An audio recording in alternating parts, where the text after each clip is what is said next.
The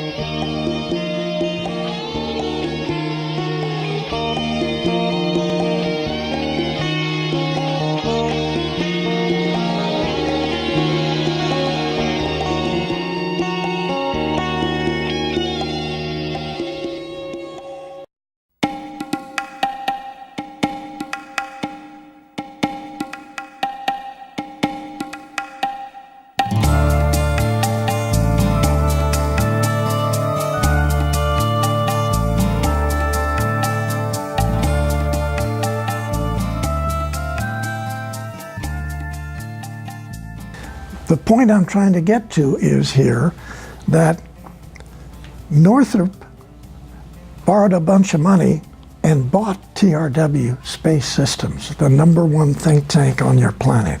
Who gave you the green light? I can't answer that.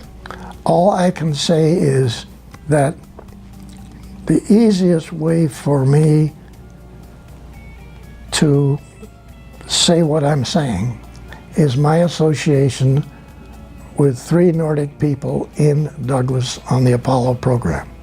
During World War II, Germany was taking extraterrestrial information and putting in production 12, 14 different extraterrestrial type vehicles.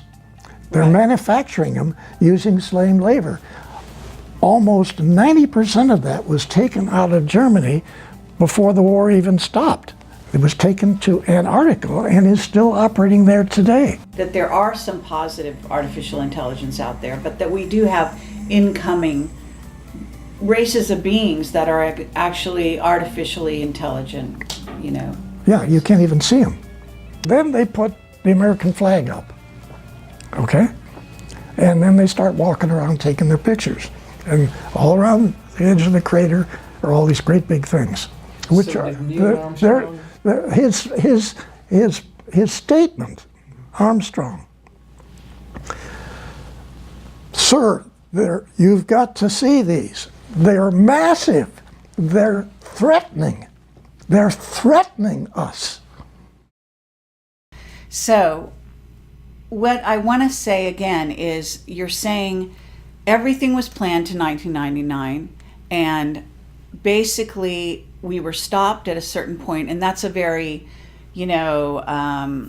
crisis point in your book, which is very exciting, but at the same time very disappointing to hear. So it's not surprising because in a sense the general public certainly thinks we never went back to the moon. That's what they had in their minds.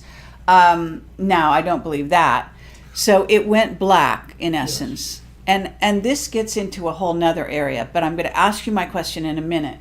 So, Michael, you were just about to tell him in answer to his question, right? We were talking about that. I also wanted to discuss, Bill, have you ever got a chance to meet Ben Rich? No. You didn't? No, okay. I didn't. I wish I had. Okay. Because these beautiful people. Do you think that Donald Douglas Sr. consulted with Kelly Johnson and secrets were traded? Do you think that's something that... No question. No question? No question, Can yes. you drill down on that a little bit?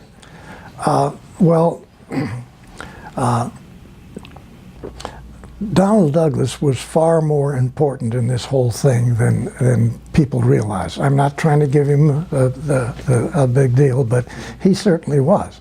And so he, for instance, knew Northrop. And I want to sort of level out on Northrop, because remember, TRW systems that came on after all of this early program things, TRW came out of the Douglas think tank. That's where it came from. And so TRW then had what constituted, I worked there for a number of years, they had unlimited funds to literally study anything, okay? Any subject you want. So the TRW staff, the president, and many of the top engineers were in the Douglas secret think tank before. And so not only did Douglas talk to TRW, but Douglas talked to Northrop. Douglas talked to Lockheed. These fellows were not exchanging information because they were competition with each other. But at a technical level, they talked together. And they then, like the first package that I flew to Lockheed in the valley there, was the first paper that Lockheed had, which formed the think tank. And so collectively, the information was individual for each of the companies that we flew packages to, but there was also coordination between, like Douglas Senior and the top people at Lockheed. And it's not that they were trading information, but they were at the same level diplomatically, and they communicated. And so Ben Rich, what he said before he passed away, I think is extremely important, because he, in one statement, he came up with what the real situation was. And he's leaving that with, okay, it's you guys' next move. It's your next move. This is what he's telling you. It's there. You can leave it, you can back off, or you can participate. I think those words were unreal, truthfully. That's sort of a box of the whole situation. And those guys in the skunk works at Lockheed were right on, okay? Now, I did work for Lockheed 3 different times. One, I worked for Nav Space. I was working for Nav Space in a facility inside of Lockheed. I delivered documents to Lockheed, actually 4 times, and I worked for Lockheed 2 other times. I actually worked as a research wind tunnel model expert. Okay, so and that was the first time I actually worked for Lockheed. But I had delivered packages to Lockheed 10 years earlier, and so my participation with them was then different than my participation with Northrop, because I actually worked for Northrop for 2.5 years. And the point I'm trying to get to is here that Northrop borrowed a bunch of money and bought TRW Space Systems, the #1 think tank on your planet. Holy cats. I mean, this is wild.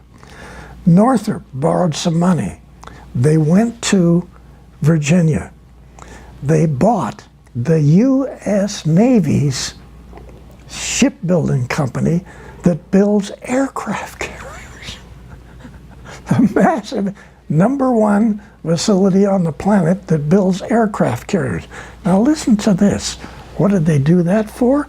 So they could take their engineers, crawl all over aircraft carriers, look at it, and figure out how to make a 790-foot aircraft carrier into a kilometer-long spacecraft carrier. What better tool could you buy? Wow. I think that when we address all of these things that the different people have done, it's mind-boggling. I mean, it really is. And you Okay, well, what about Boeing? Okay, Boeing is also involved with building, And Rockwell. and Rockwell, building spacecraft carriers.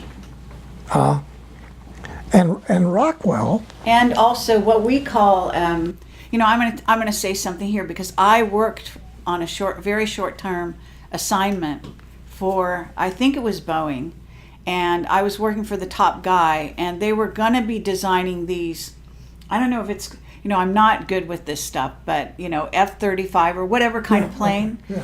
And all of a sudden, they designed a Starship Enterprise, and they took the whole division, and like in 2 weeks' time or less, and you know that aerospace, they move very slow normally, at least in the public domain.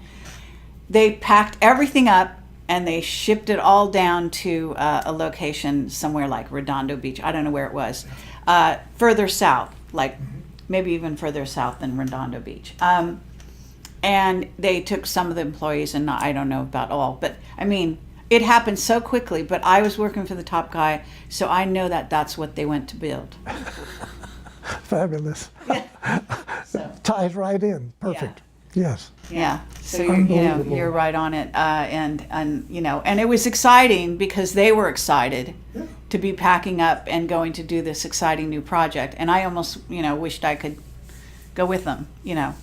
but of course that wasn't my line of work. Yeah.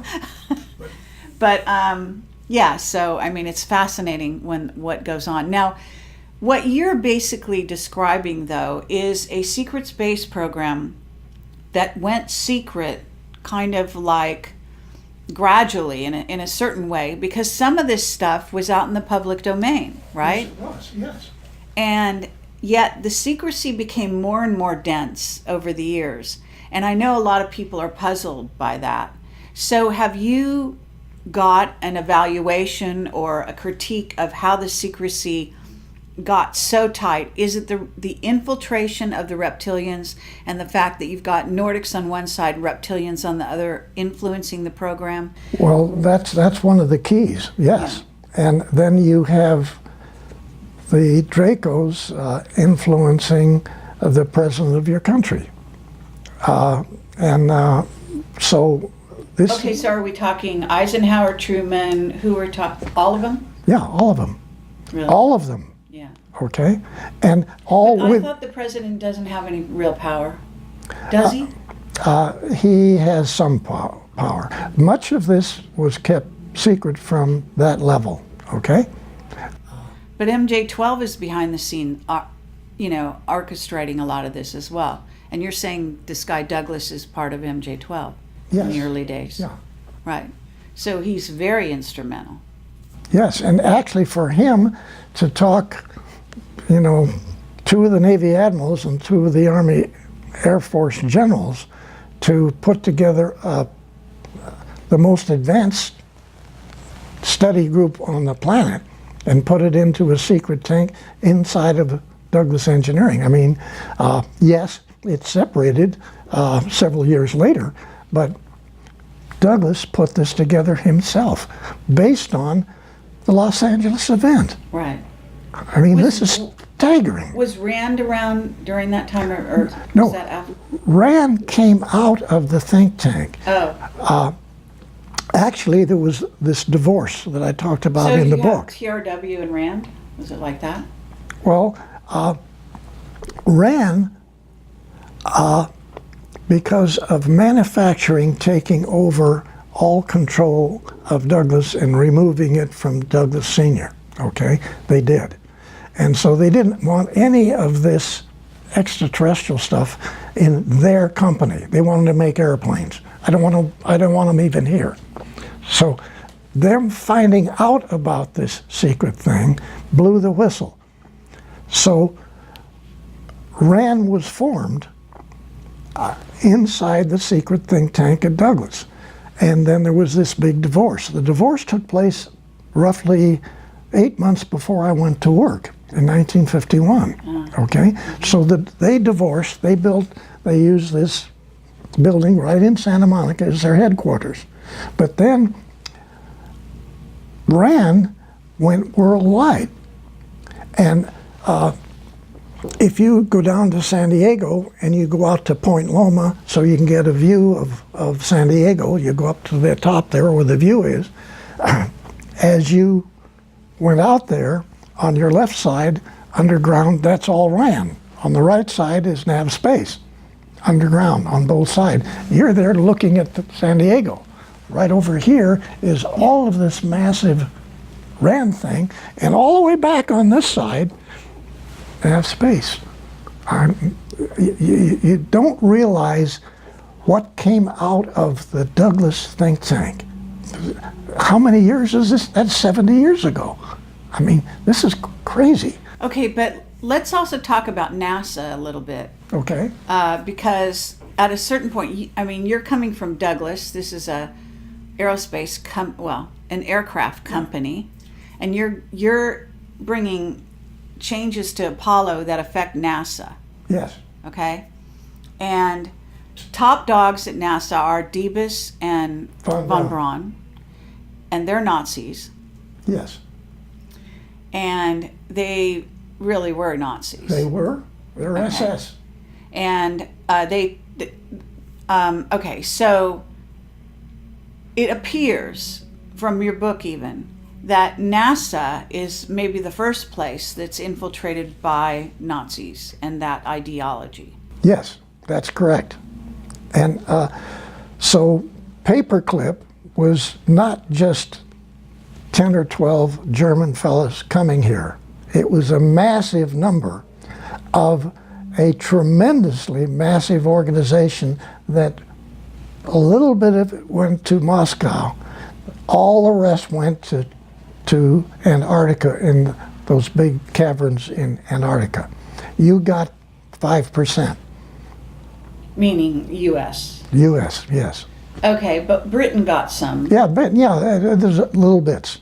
Okay, we, von Braun and Debus, were both principals in that organization in Germany, and so you say, well, we got good ones. There were other good ones too that the Russians got, and many of them were still managing construction of extraterrestrial spacecraft carriers, which were being built underground in Germany during World War II.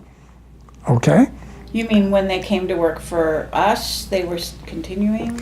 No, during World War II, Germany was taking extraterrestrial information and putting in production 12, 14 different extraterrestrial type vehicles.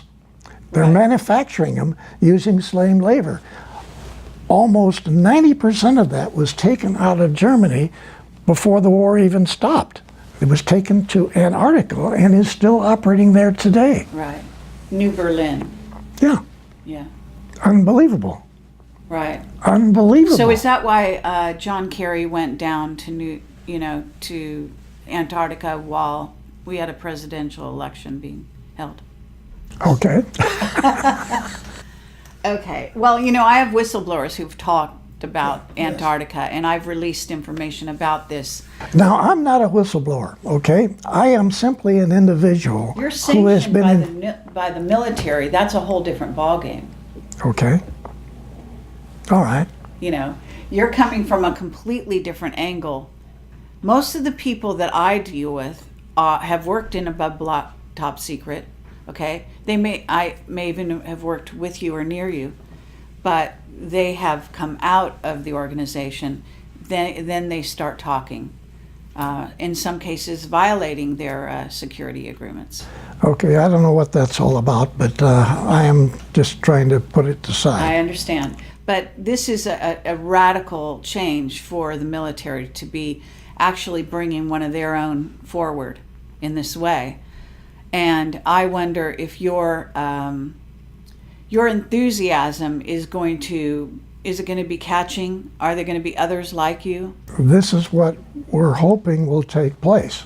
That's what I'm hoping will take place, because the public needs to know about this. The country needs to know about it. The planet needs to know about what has taken place. And we've been lied to. I say this over and over. We've all been lied to for a minimum of 6,000 years. Every country, every European country, every Asian country. Okay, but let's get into, and I apologize to you, but this is so important. Why do we need to know now? Because I get the feeling that you're actually coming forward at a critical time because of something coming. Okay, you could say that. I could say, in my opinion, I hope that this is going to take place. Okay, I'm hoping All that right.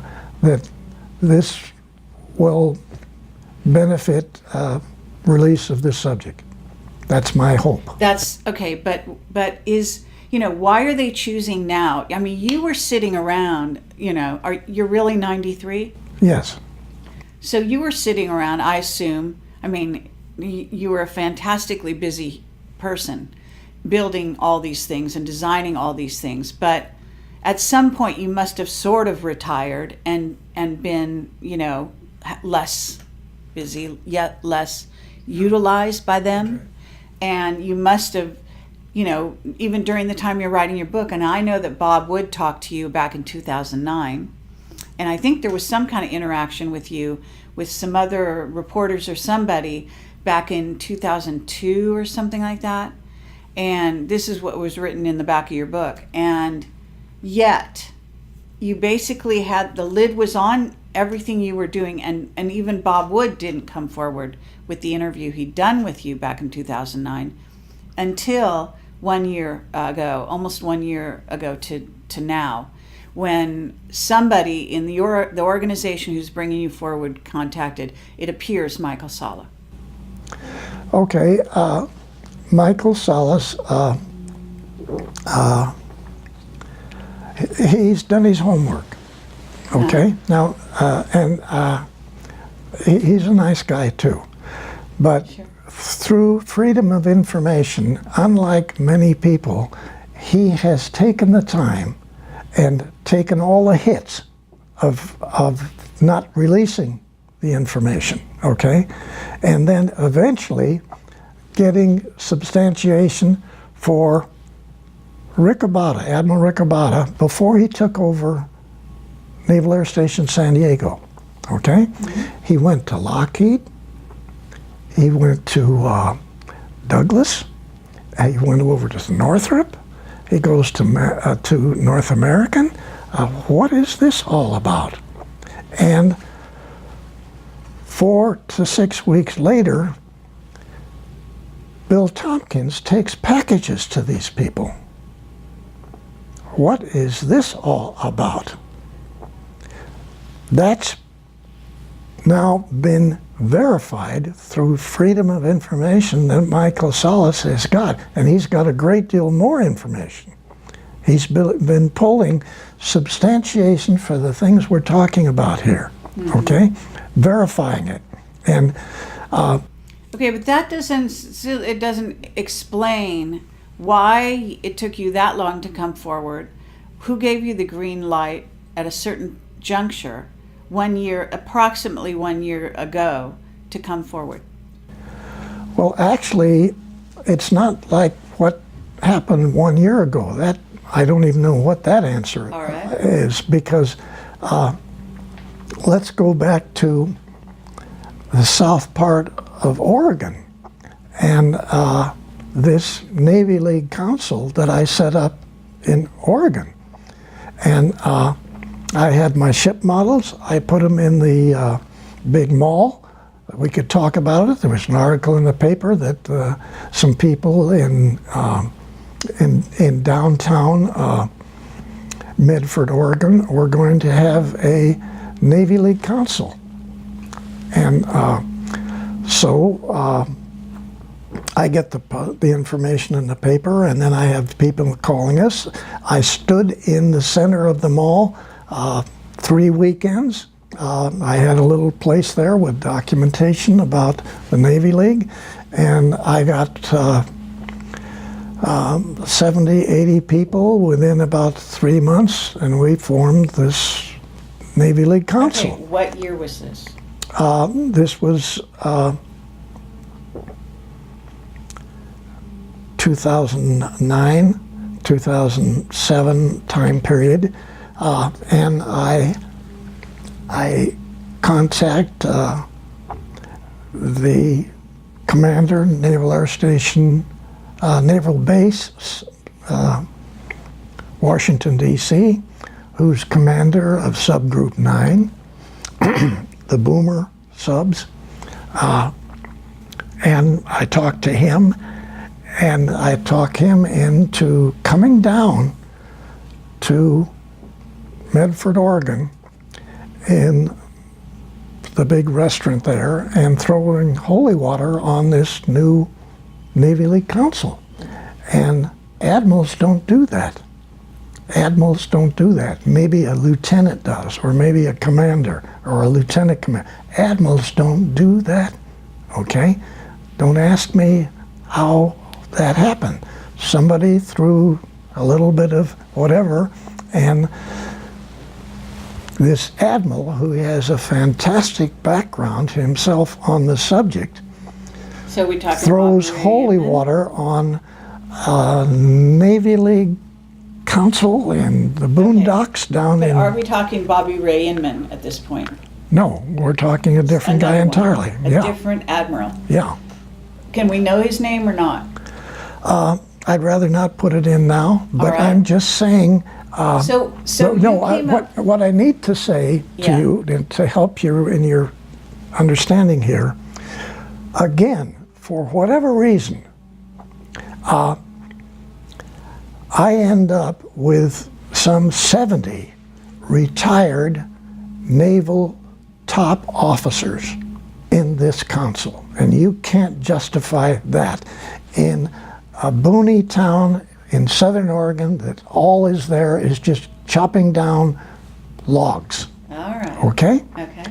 Now, I can't give you the answer. I can't give you the answer of why just south of Medford there's a mountain. And there's a mountain there where all of these Navy officers, most of these Navy officers are in business, who they have their own airplanes.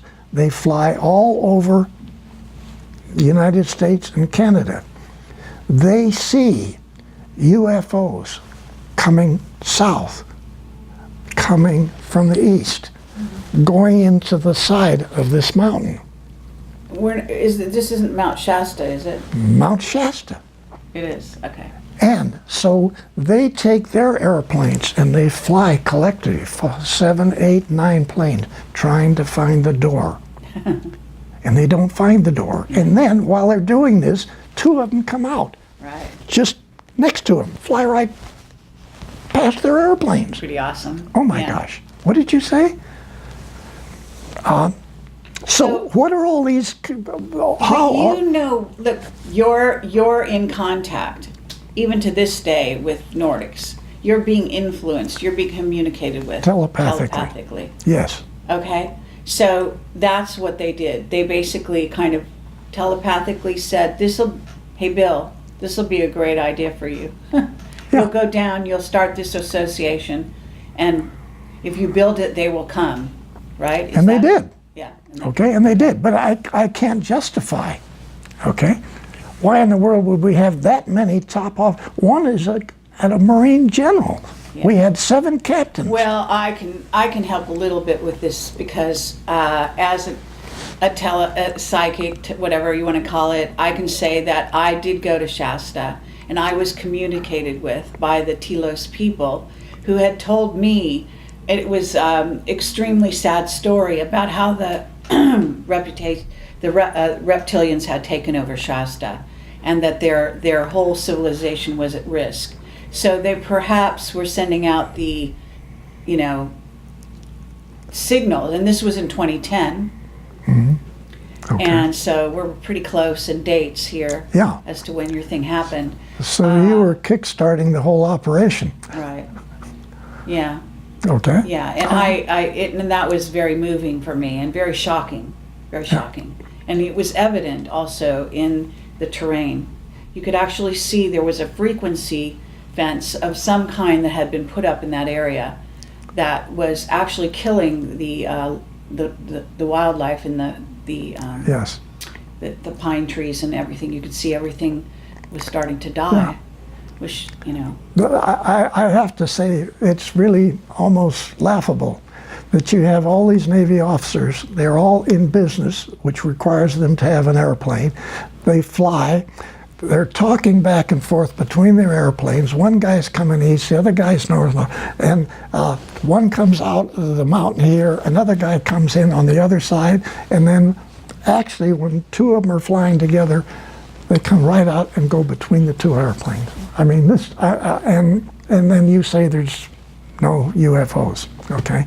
I mean, to me, Well, I don't say there's no, I'm being facetious. Yeah, I know what you mean. We collectively say there's no Yes. such thing as I extraterrestrials. mean, it's, yes, of course, and that's back, back in the ABCs of Yeah. this whole subject matter, but amazing stuff, really, it's just amazing, and so that does answer some of my question in that small way, Okay, of yeah. how this thing germinated to where we are now talking today.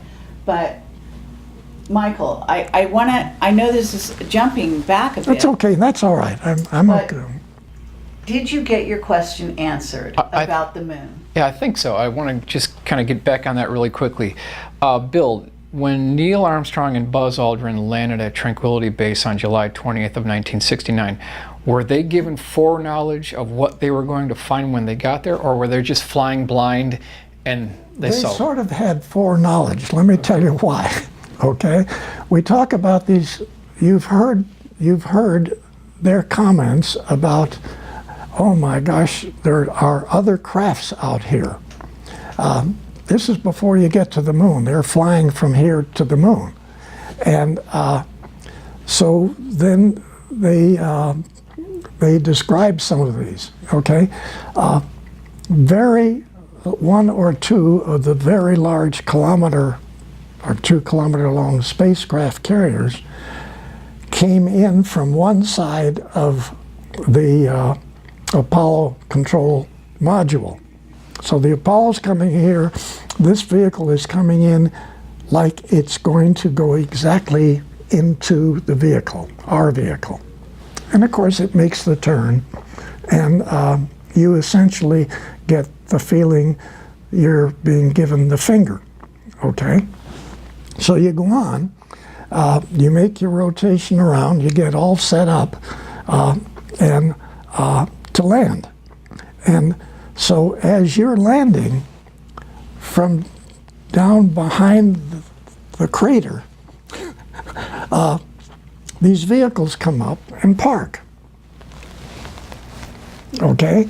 Some of the guys come out and they stand there underneath on the edge of the crater. So we got 2 guys here and another guy still going around the planet up there, which he has to get back into. And they're doing their thing. Well, again, they didn't put the flag up first. They put up a Freemason flag, and then they got this great Freemason plaque, which they put down, and the Freemasons take over the moon, right? Okay, that's what the plaque is for. With these reptilians watching, Yeah. And so not now interfering. then they put the American flag up, okay? And then they start walking around taking their pictures, and all around the edge of the crater are all these great big things, which So are did Neil Armstrong- his statement. Armstrong, sir, you've got to see these. They're massive. They're threatening. They're threatening us. Wow. Did Neil Armstrong take motion picture film footage of these vehicles? Yes. He did. Yeah. Okay. And what do you think was the talk inside the command module when they redocked with Michael Collins? What do you think Buzz and Neil told Michael Collins? What was that discussion about? Oh my God! Yeah. First of all, okay, really, because this is totally. Now, remember, we had sent up vehicles with cameras on them to go around the moon to try to figure out, all of the requirements, not only for the selection where the landing was going to be, but try to come up with some sort of a feel of what our situation was going to be when we got there, okay? So that's all been going on before. So we have seen and we have photographed structures on the other side of the moon. And next to those structures, a ways away, are foundations of many different buildings that are there. So we've already photographed. We knew that. Okay, well, I'm going to go back even further than that, though, because we know the Nazis had been to the moon, right? Yeah. You admitted that, and not only that, but one of my witnesses, Mark Richards, is Captain Mark Richards from the Secret Space Program, from Space Command. He is a Navy, he was a Navy officer Yeah. on the side of the Navy, and he was, I don't know if you've ever heard of one of the craft that he was famous for flying, which is called Minerva, which is an artificially intelligent craft. Vehicle. Vehicle that very few people can apparently even interact with, let alone drive. Yeah.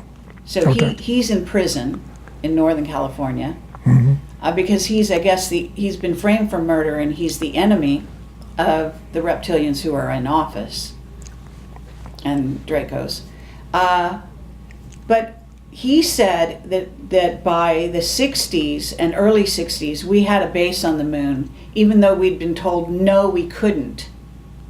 Okay. And he said that's because Curtis LeMay wouldn't take no for an answer. Could be. I don't know. That sounds a lot. You don't know about that No, part. I don't know. Okay. But that could be possible. All right. Okay. And he read your book because I sent it to him, and he said it lines up with everything he knows. Okay. I'm sorry he's in prison. Yeah. Well, I think that with your revelations, maybe someone could actually turn some keys somewhere and get him out. Yeah. He's almost an elderly man at this point. He's in his late 60s, I think. Oh, okay. Not as old as you. Yeah. But he was chosen the same way you were, he said, when he was Yeah. very young. Well, that's where I was trying to get back to him, that All right. it's not just one or two people that are selected, okay? There's hundreds and hundreds of these people actually all over the planet. There's Russians too, and there's Chinese. And so, but unfortunately, not making this nice, some are on their white hats, and we like them, but we've got a lot of people with black hats that are selected to implement whatever. And this is a real problem.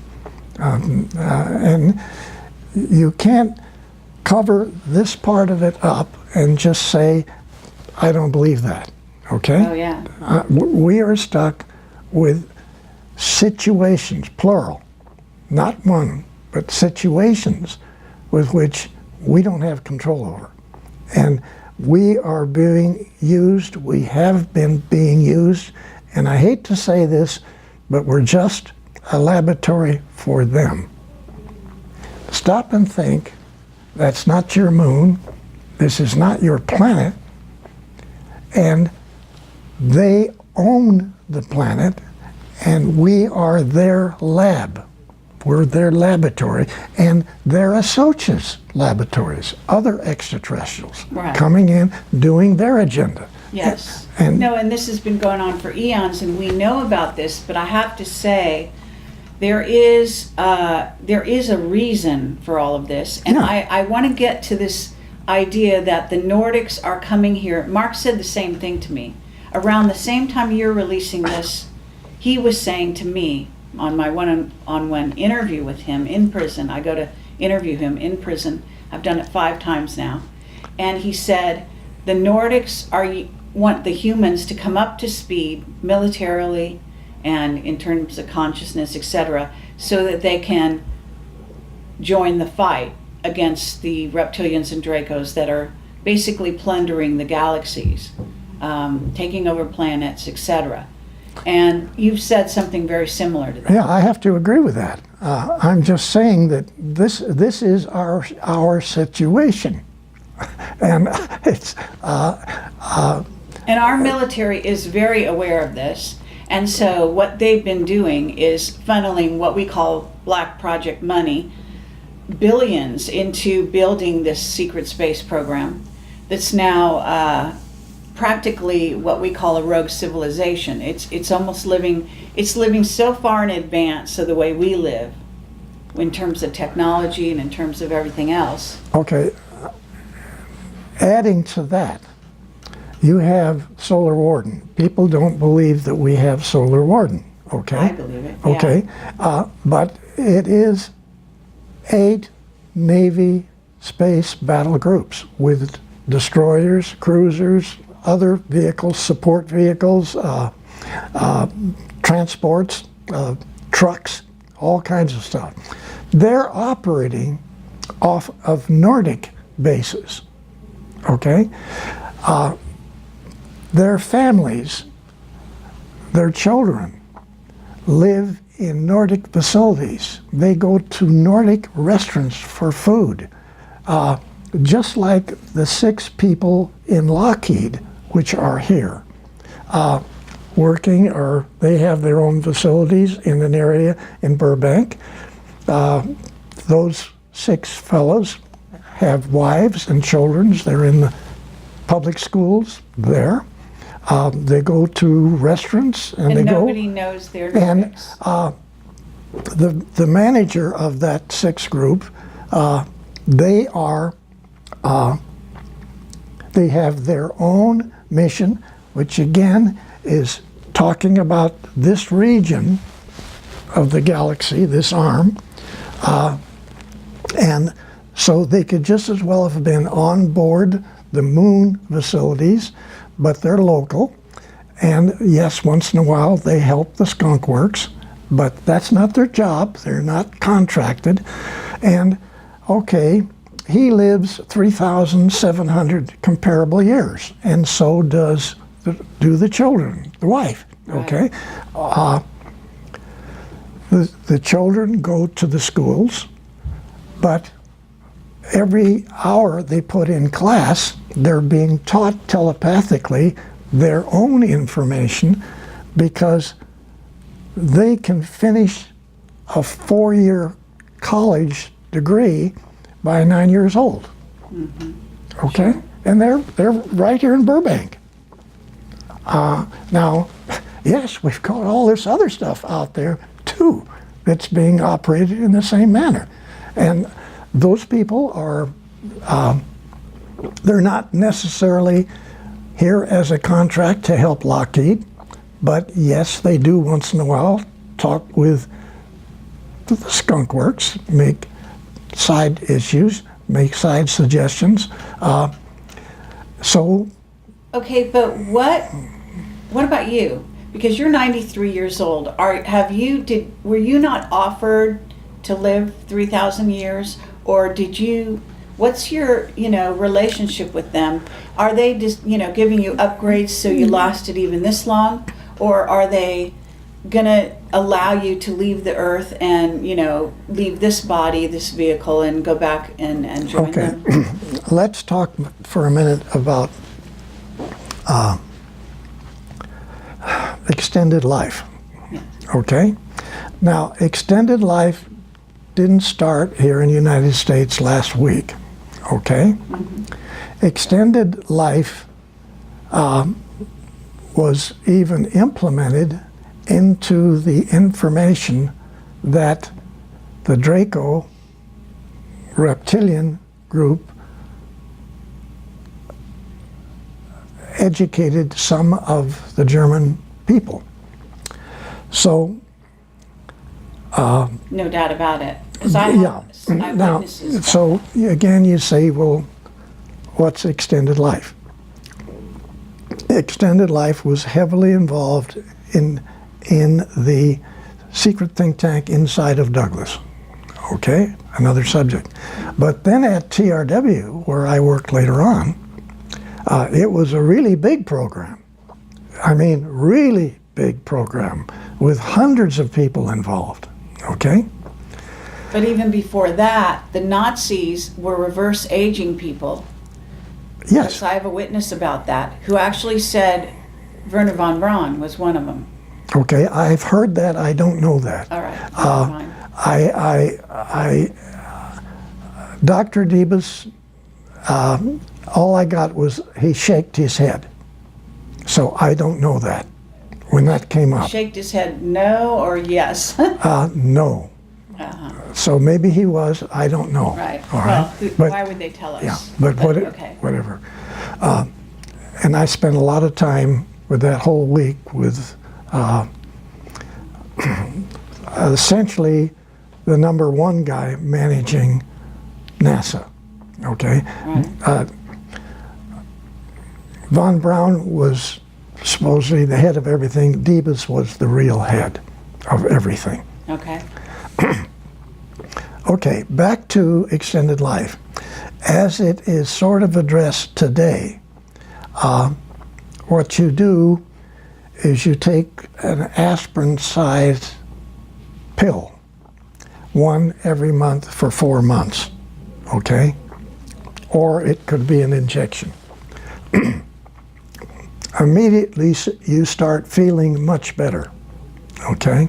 Immediately you start feeling much better. At the end of, or probably way before 4 months, the guys revert back to the latest number is 29. I've heard 23, I've heard all different dates, but say you go back to 29. So you've got everything physically that you had at that age, muscular, everything. And the young ladies go back to 21, okay? You have everything that you had at that point, plus you have a minimum of 400% greater capability of your brain, okay? Okay, so that you have said that on other shows. Now I want to know, again, what's their relationship with you? Are you going to take one of those pills one of these days? I want to sign up for the program. You do? Yeah, I want to sign up with the program. I want my wife to sign up for Okay. it. I want my son to sign up. I want my daughter and their families to sign up, okay? But is there a but in there somewhere, or is that fine, or have you gotten an, okay on that? Or? I haven't been able to sign up yet, Oh. okay? But I'm just saying that's a very real program. It has accomplished both men and women to move partway back, not the full 400% of the mind, but like 350, okay? The plan is 400% maximum, maybe 800% greater use of the brain. Obviously, what the Nordics are already using, okay? Because the Nordic guys and girls go to 3,400 years. Come on, comparable years. So this is, again, part of our problem here, because we're being taught by the reptilians lies. We're being taught incorrect information, even incorrect astronomy. Yes. Everything is incorrect. Yeah. This is insane. Okay, but one footnote. The Anunnaki that Zecharia Sitchin talked about, the Anunnaki are these reptilians, are they not, in most cases? Yeah. But there are some positive Anunnaki, are they not? Aren't there? In other words, that have started to change their ways, let's say. Yes, and we got these blue people too. They got a little hair on their legs, but they're nice people. Okay, they're helping. And They're very tall. yes, Yes. and but I've been in touch with them as well in Cool. India. wonderful. They're good people. Yeah. Wonderful. Yeah. But we're just talking about 2s and 3s here. We've got, documented 23 different types of extraterrestrials, most of them being good people, okay? But then we've got these massive capability with facilities of the Draco extraterrestrial side that, they're controlling. And they don't just control this planet, we're just one of their planets that Okay, they is control. Mars under their rule or not? Because I know we have bases on Mars, Yeah, right? yes. And so I one of the whistleblowers out there says there are wars going on because there are different bases on Mars between those bases. Okay, and yes, many people, including myself, have watched partial wars with vehicles diving on top of other vehicles from the coast right here, halfway between Long Beach and Catalina Island. Oh, sure. 4 or 5 o'clock in the afternoon. 2008, 2009, both. Okay? Watched them both. One of my witnesses was killed. He was the guy who ran iPod.org. It's a website that was out there, and he had set up a camera on his balcony and filmed wars at night over the skies in Unbelievable. LA Like, and off the coast. yeah, it's unbelievable. And eventually they killed him. Yeah. Now, of course, it's the Dracos or whoever Yeah. that killed him, right? Yes. So let me just ask you, do you feel that you're psychic enough to look at someone and know if they're Draco or not, or reptilian and shapeshifted? I have said that I don't have that ability. I at times pick it up. Right. Okay? But I don't have that expertise. Okay. But I can, for some reason, I know that SOB that was right down the hallway, right here when we came in, could be a problem. Oh, wow. And I don't know why he was down the hall. We sort of were on the run to get in here because you wanted to get started. Sure. I saw him. Okay. That's great. And I don't know what that was. Yeah. No, He knew you were here. yes. Oh, come on. We're so Yeah, no, yeah. surveilled. It's crazy. Yeah. Yeah. No. Well, I want to talk about AI as well. And I don't know if we're completely done with this reverse aging idea. Well, I think it's far enough to say that that's real. Yes. That within supposedly less than 24 months, that program is going to be available to some people. Now, if you have enough money and if you have enough facilities, maybe you can get on the list first, okay? I don't know how that's going to work. Right. Well, there's also a spiritual component to all of this Yeah, that we haven't really dealt with yet. But I also, I have so many questions, and I know that you probably have a few. So I want to give you some time. So at a certain point, we got to manage our time. okay. So one last question in regard to this whole sort of scenario in, Draco, reptilians, etc. Mark Richards talks about the raptors as being a group of reptilians that went off planet after the dinosaurs. That when they said the dinosaurs went extinct, they didn't actually go extinct, but Yeah, there a certain group of them, from what I understand, went underground and stayed Yes. here, and then a certain group actually left the planet, and they're called the raptors. Have you ever heard about the raptors? I've only heard what you've just said, okay? But And that they have aligned themselves now with our Navy and Air Force. They're closest to the Air Force, and that they're working with us because their queen was basically told, in essence, that their trajectory of their race would be more positive if they align themselves with humans in a positive way instead of continuing to eat us. okay, I guess I don't know that. right. I'm not familiar But you enough do with it. know that reptilians and Draco, the blood sacrifices, the whole Luciferian thing, the kids being killed and eaten. I mean, that humans have been eaten and taken off planet, et cetera, and used for slaves in other colonies, etc. I hate to say that, but that's far worse than what you've just said. It's Okay. far worse. Yes, far worse. Far worse, yeah. And that the whole blood situation is it's unbelievable, and Right. I don't know how we say that to the public. I don't know how. Well, we have been Wait a saying minute, just a second. On that part of this whole subject, to me, if we get into that, and I know all about it, okay? All right. Far more than you know. Sure, All right. I'm sure.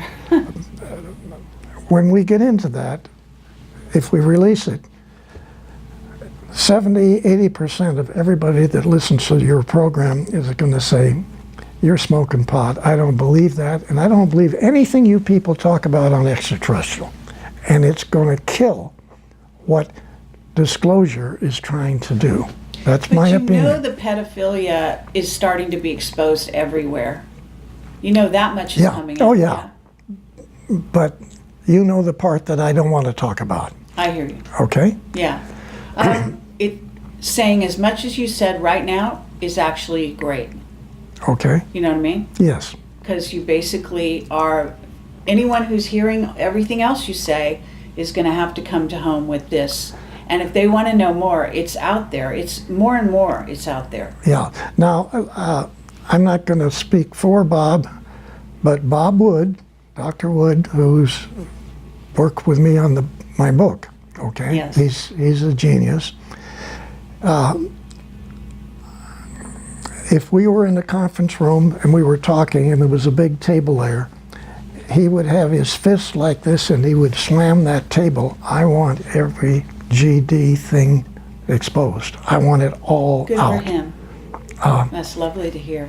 And I have to say, I'm having a hard time disagreeing with him, but Well, we can do another interview on that subject so that, you know, this one, it goes out, because I know you really want this information out. You want people to start to wake up, and we don't want to turn them off to any, we don't want, you just Crazy said degree. it, we don't want them to be turned off.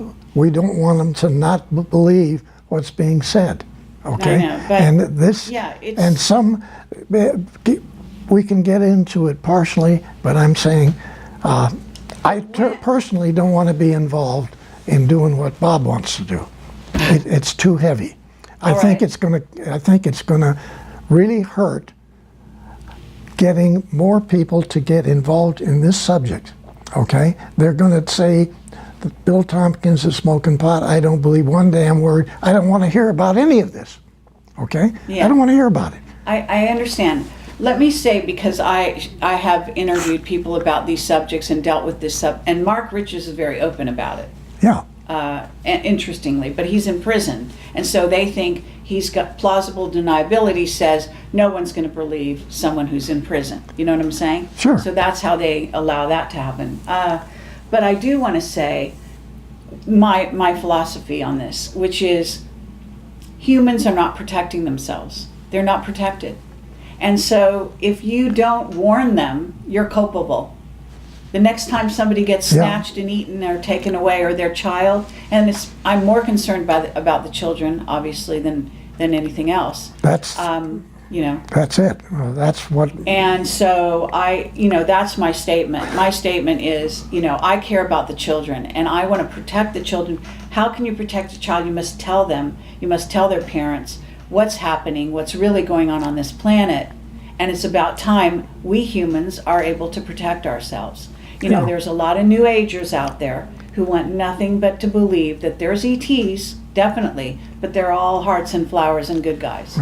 Yes. And this is such a dangerous thing to put out there, because again, you get humans that will not be able to protect themselves That's and correct. also not understand. Some people get the wrong idea about Camelot, but I'm actually in favor of the military. I know it sounds crazy, but I actually understand that we have a lot of military that are putting their lives on the line Yes. in a daily basis to protect humans that have absolutely no idea that they're in danger. You're right. Absolutely. I agree. And that's got to change. Yeah. It's got to change. Yeah.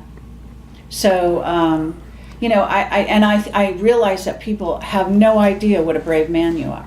Oh. You are, I just wanted this statement made on my interview here, that the courage that it takes to actually do what you're doing right now is phenomenal. Really it is. See, I can get away with this because I'm a journalist and I can say anything and people will say, she's crazy, and just not listen.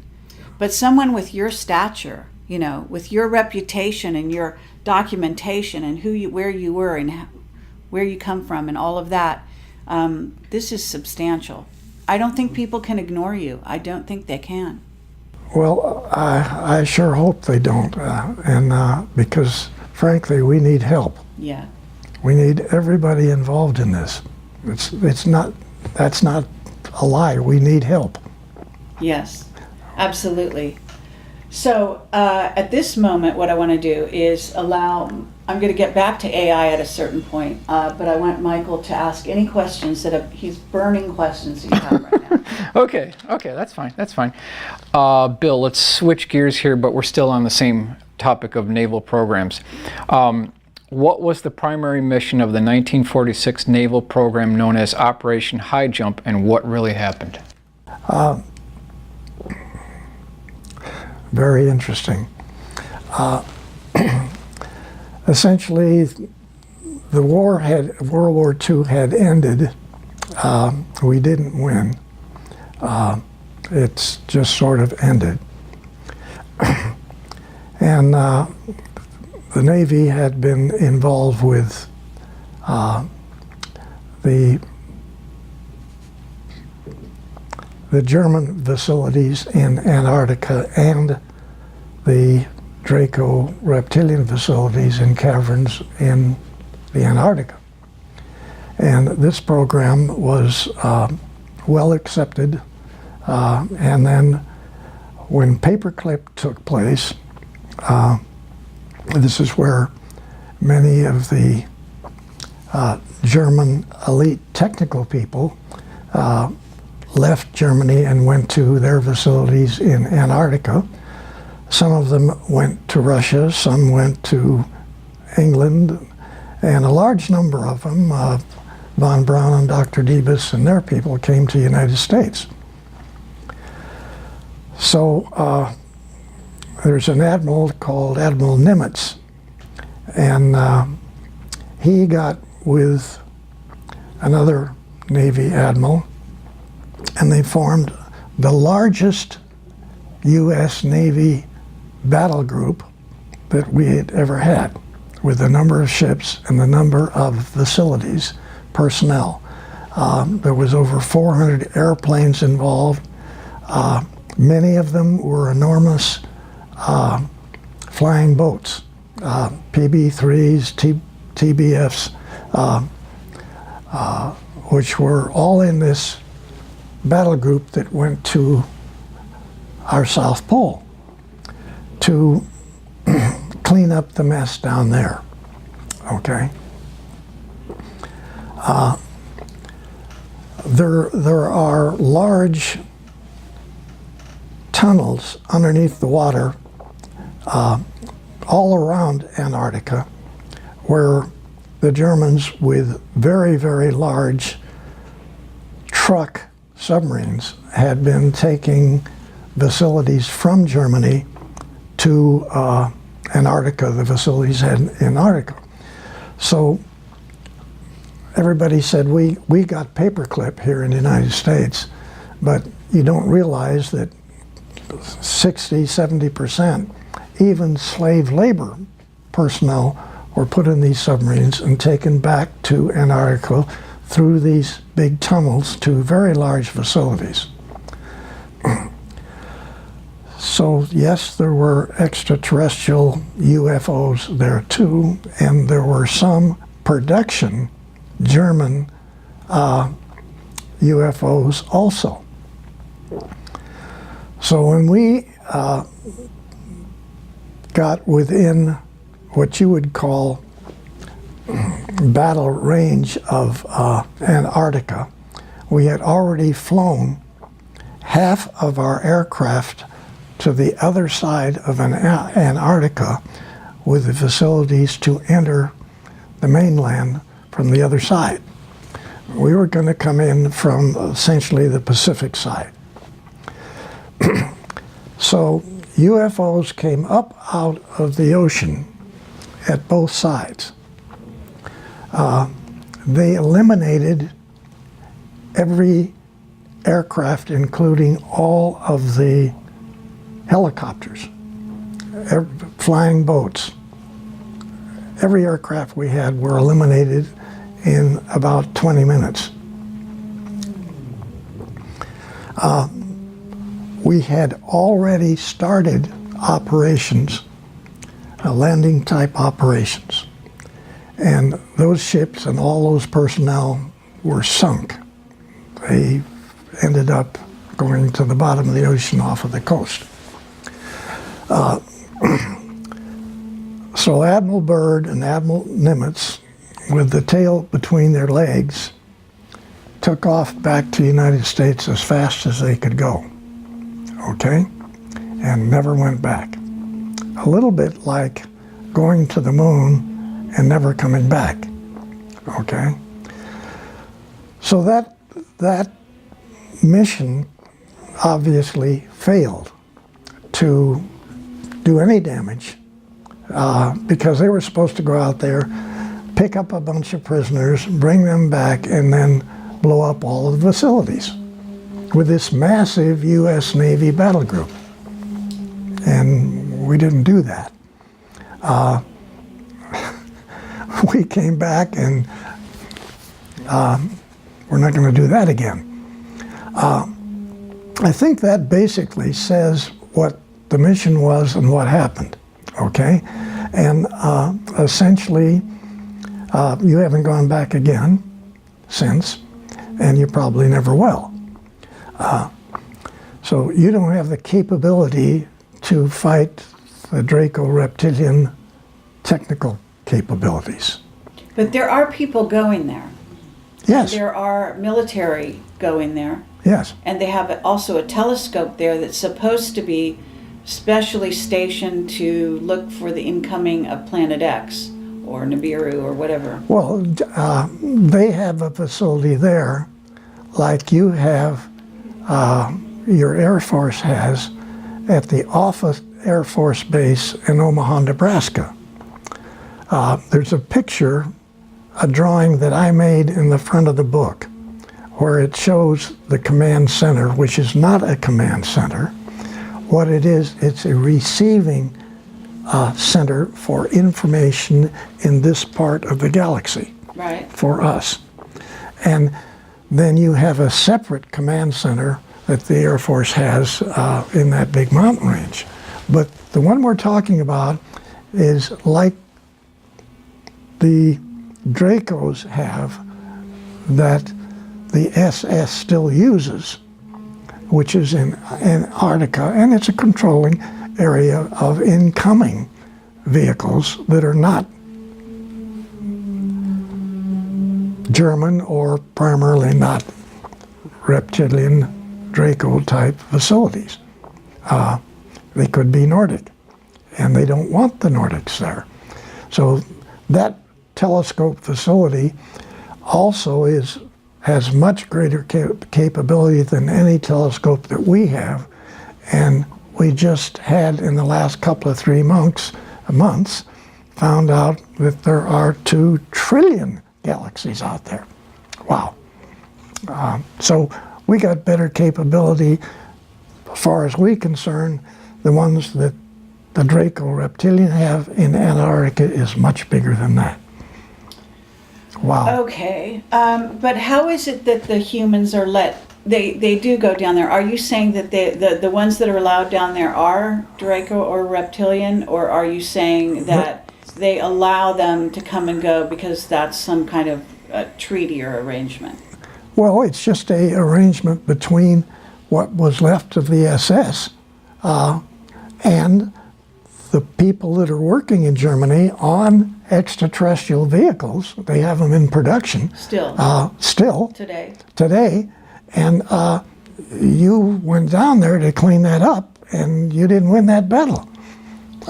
So there's still communication with even humans from here to Antarctica, and you have Draco reptilian guys running your governments of every country on your planet. Every government. There you go. Wow. That's quite a statement. Does that answer your question? That answers. I'm sorry. It's not what we want to hear. No. Okay. Not at all. Okay, everyone who watches this is going to want me to ask you about Nibiru, the return of Nibiru, Marduk. You know who Marduk is, and Anu, and all of that. These are the head Anunnaki. Do you think that are you able to talk about a return of a planet, or is it a planetoid? Is it a Dyson sphere? I'm going to have to say, I'm not familiar enough, other than the title, with that operation. So, frankly, I can't help. Okay. That's not my area. All right. And I know about it, but I know of it. Okay, have you been told, let me ask you this, Mark Richards says we're about to start Earth changes in a sort of a more major way. What I notice about Earth changes is a lot of times they're orchestrated and they're created by men or Dracos or reptilians, and that they're supposed to start here at the beginning of 2017. And Camelot was always told I've been doing this for over 10 years, that 2017 was sort of the kickoff date for a lot of so-called Earth changes. So Okay. have you heard that? Let me talk a little bit about a different involvement of that. All right. Okay. I had a cousin, is Walter Handon, in our family here, who was 3 years older than me, about the same age as my brother. And after, say, 1933 time period, we were just kids living in Hollywood.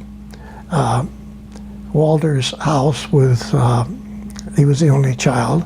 His dad worked for the railroad and didn't make much money. And so they rented a house in Hollywood, which is what we did. Nobody had any money. And so they didn't have any landscaping in the front or the back of the yard. So we kids would, in the afternoon, after school, we'd get together and dig holes in the dirt in the backyard. And Now, you told this story on Walter Noasad's interview, right? Yes. So that's where you're going with this. So to save some time, can we cut to the chase a little further and ask people to watch Walter's to get more of this? But you can sketch it out, but don't go as in much detail as you did with Walter. Okay.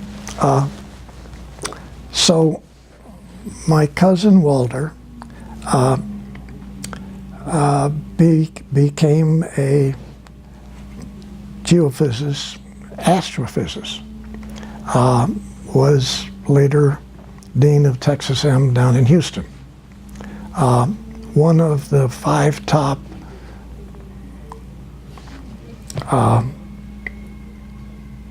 astrophysicists, I guess, in the country. And so he continued to come to California, and he would stay with us. We were living in San Fernando Valley, and I was working at TRW, and he was a consultant to TRW. And so TRW had astronomy and every other technical field going, with many different sub-laboratories working on it. And so we were very, very aware of the problems geologically with planet Earth.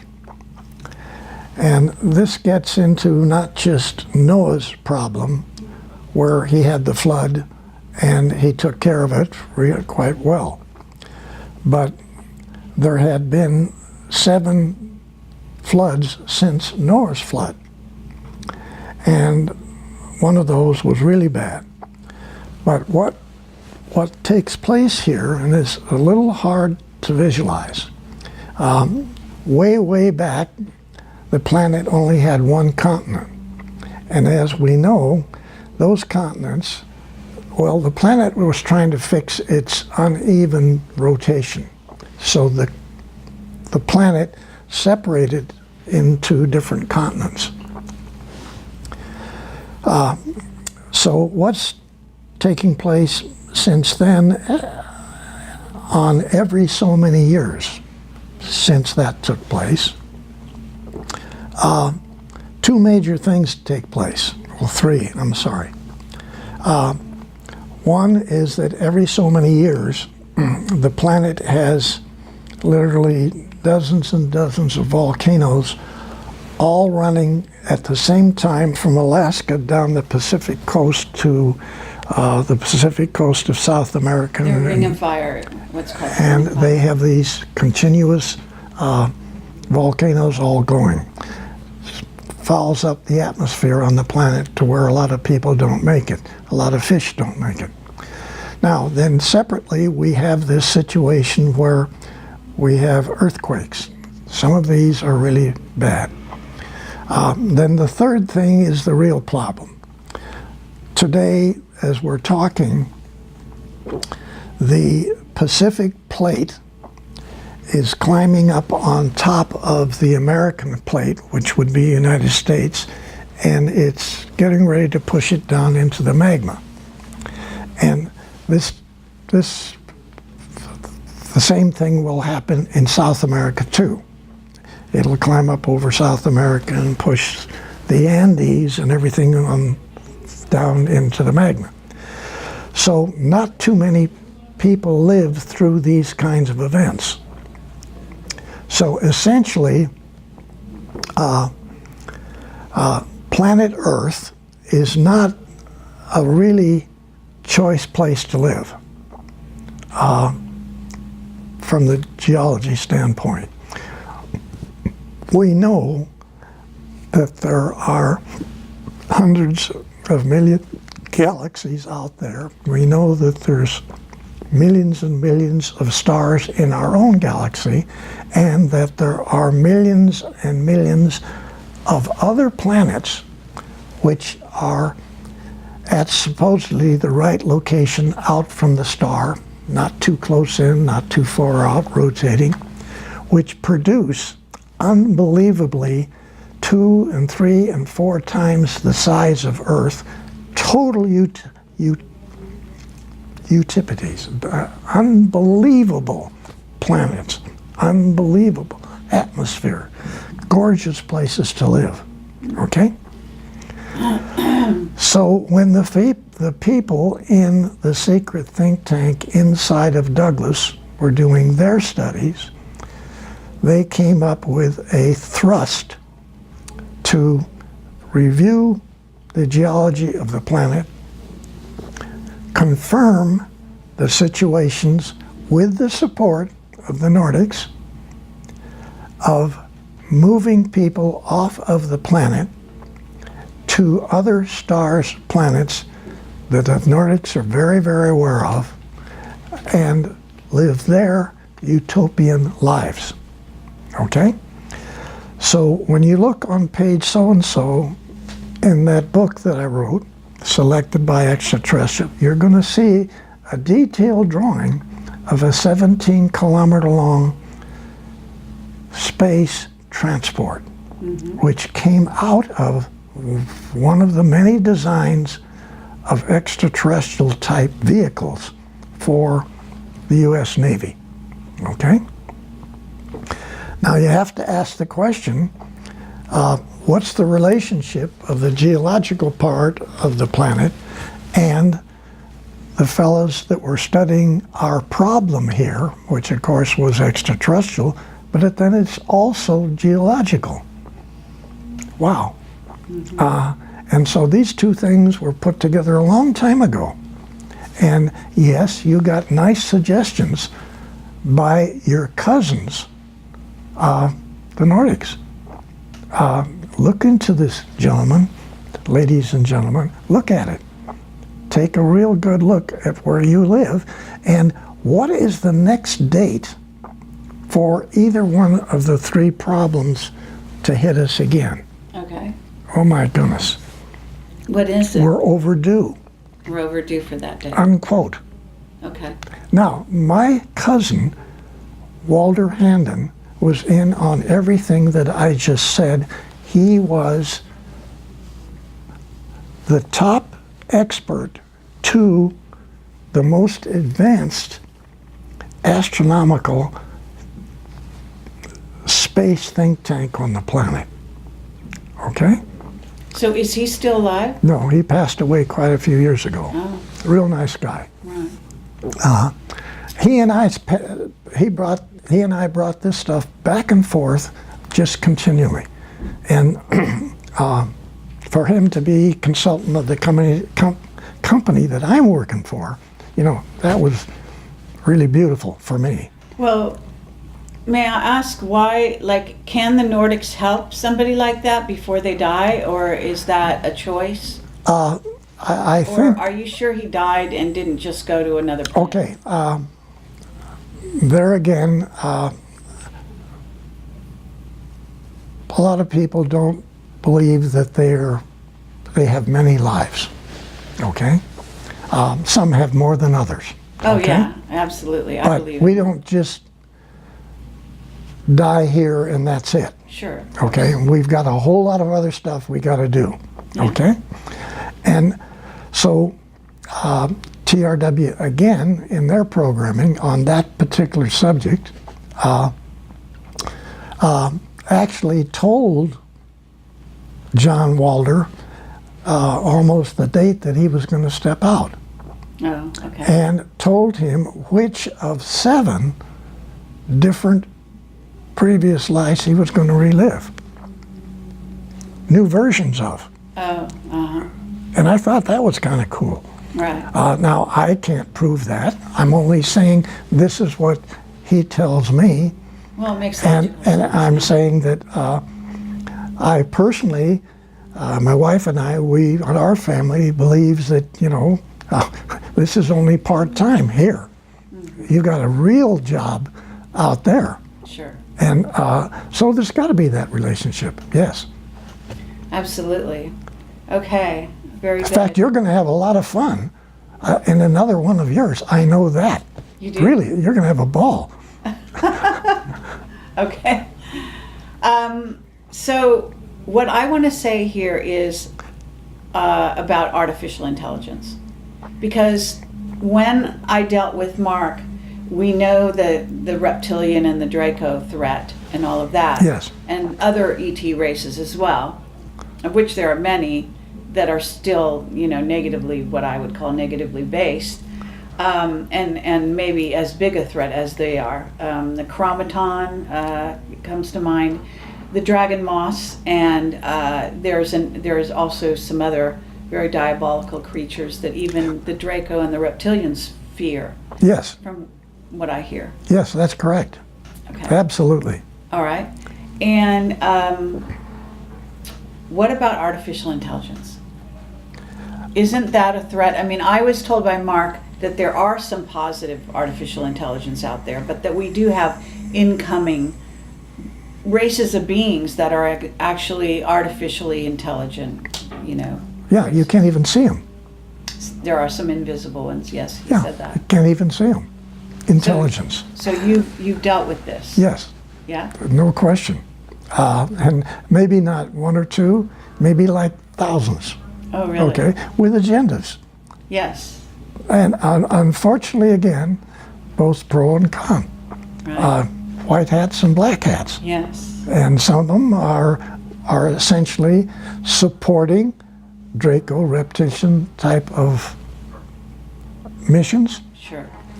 and some of them are helping Nordic and the blue people. Okay, the blue guys are really good people, really.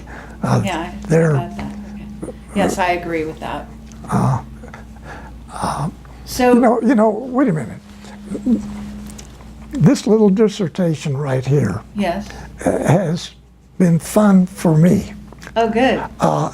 I'm like having fun Excellent. with you hitting on me with this.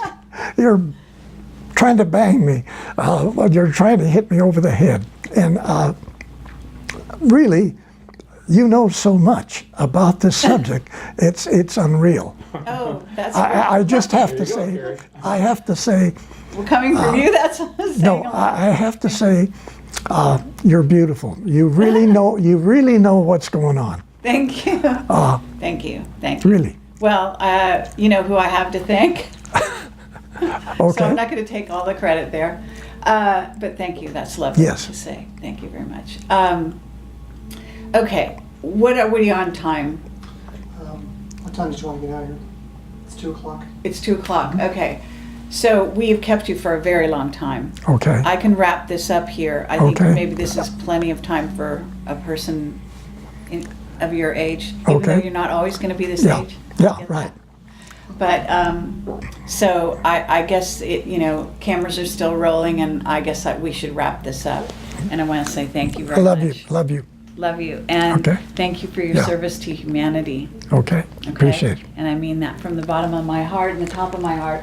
And Michael, thank you so much. Yeah. I Thank know you, you've been Michael. a bit slighted, but your presence Yeah. has been very welcome. Thank you. And we'll try to do this again sometime Okay. if you're Yeah. willing. Yeah. Okay. Well, you did a No, lovely job. I was having fun. Come on. It looked like it.